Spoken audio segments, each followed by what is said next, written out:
پہلی شرط ہے اور پہلا رکن ہے نماز کا. تو دوسرا جو رکن ہے وہ ہے لباس کا پاک ہونا. اب لباس کا پاک ہونا، کپڑوں کا پاک ہونا، یہ کپڑوں کا پاک ہونا الگ بات ہے، لباس کا پاک ہونا الگ بات ہے. کپڑے آپ صرف سمجھتے کس کو، شلوار اور قمیض کو، یہ ہمارے کپڑے ہیں. تو لباس ہے جو آپ کو، اس میں جرابے بھی ہیں، اس میں آپ کا پاجامہ بھی ہے، اس میں آپ کی ٹوپی بھی ہے، اس میں دستانے بھی ہیں. تو لباس کا کہا گیا یہاں پہ، نہ کہ آپ کے کپڑوں کا کہا گیا. ٹھیک ہے جی، یہ چیزیں بھی الگ الگ ہیں. تو پہلے نمبر پہ آپ کا بدن پاک ہو اور دوسرے نمبر پر آپ کا لباس پاک ہو. ٹھیک ہے جی.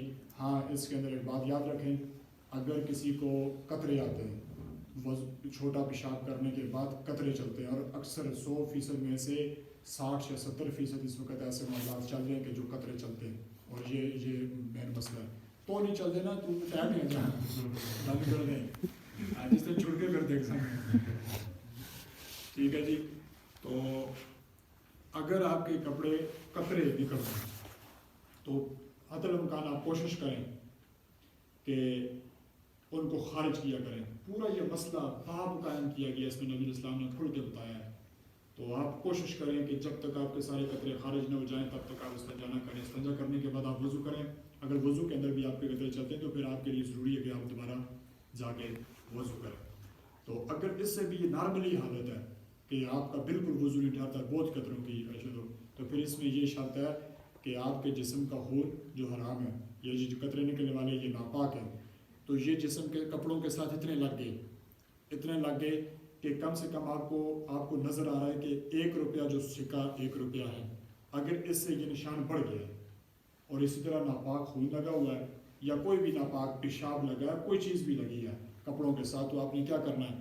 اگر آپ کے پاس پانی میسر اس وقت نہیں ہے، آپ کو مجبوری ہے، تو پھر آپ نے کیا کرنا ہے؟ لباس کے پاک ہونے میں، ایک تو بدن کا پاک ہونا یہ بہت ضروری ہے آپ کے لیے، کہ آپ حتی الامکان کوشش کریں گے کہ آپ کا بدن پاک ہو. اس کا علاج کروائیں، پوری ایک ترتیب کریں. اس کے بعد نہیں ہوتا پھر یہ استحاضہ میں جائے گا. استحاضہ کہتے ہیں وہ بہنے والا خون، وہ بہنے والی ناپاکیزگی کہ جو بند نہیں ہو رہی، آپ کی کوشش کرنے کے باوجود پھر اس کے بعد آپ کو چھوٹا کہ آپ پھر اسی حالت میں نماز پڑھیں. ٹھیک ہے، لیکن پہلے پوری کوشش کرنی ہے، حکمت اپنانی ہے آپ نے، پورے معاملات کرنے ہیں.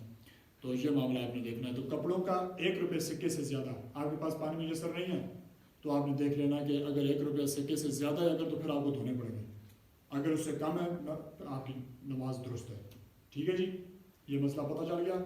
نکل جائے جناب پھٹکا پیا ہے پھر دوڑ جائے، نہیں بڑی نماز نہیں، بڑی شلوار خراب ہے.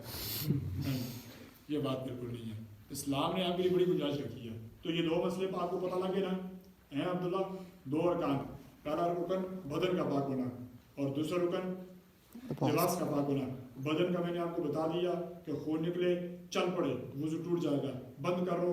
اگر نہیں ہوتا تو پھر اس کے بعد آپ پٹی بھی کر رہے ہو پھر بھی نہیں کر رہا، وضو کر رہے ہو، دوڑ رہے ہو، دوائی لگا رہے ہو، نکل رہا، پھر اس کے بعد نکلنے دو، اس کو بعد اپنی نماز پڑھنی ہے. ٹھیک ہے جی. اسی طرح لباس ہے تو اس کے لیے بھی شرط ہے. تیسرا جگہ کا پاک ہونا، تیسرا رکن ہے اور تیسری شرط نماز کے لیے کہ جہاں پر آپ نماز پڑھ رہے ہیں وہ جگہ پاک ہو. واش روم کے علاوہ اور جو باڑا ہے، باڑے کے علاوہ جو بکریوں اور چوکھروں کا جو باڑا ہوتا ہے، اس کے علاوہ آپ کے لیے تمام طرز